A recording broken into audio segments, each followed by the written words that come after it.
Това е клип номер 3 от Можете ли да оцелете в подземната база на Джейсън на Roblox. И тук сме затворени с моя фора, защото Джейсън е отвън и ако го отворим ще ни поизтрепе. Какво се базикам аз с вас? Не се базикам хора, а Джейсън наистина отвън. И моят фора току-що го уби, защото той е легендарен. Става легендарен. Айде. Сега отиваме в... А знаете, в тази игра не сте за синхити пътя. Остави ме, аз ще затворя. По моя начин. Ей, Какво правиш, бе? Те ще отворят. Те искат да го убият. Не им го препоръчвам. Бихте само да се връщаш.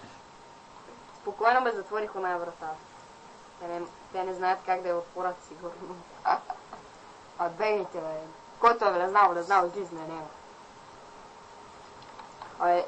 Аз кога ги казвам, че излизне... Айде, бутайте се само, бутайте се.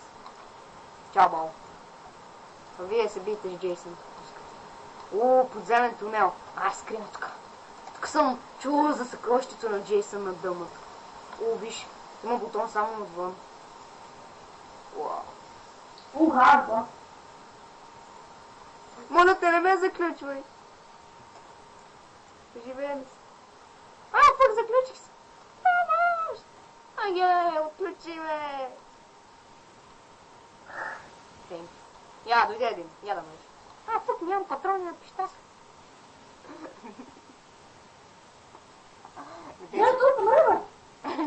Къде си гъби патроните, бе, че само това пищак има патрони. Айде, се махам от този затвор. Я долу мира. Айде, аз казах ви, че не сте си гибилите патрони. Бих ти казал да не идваш при вратата на Джейсън. Защото е пълно, нали? Само под една ключалка е вече. Краси, то знаеш какво прави? То ме кърни мене, а патроните се връщат и го пият него. Това ще се бронирам. Кой освободи Джейсън? Джейсън, бе. Омага, защо Джейсън не види?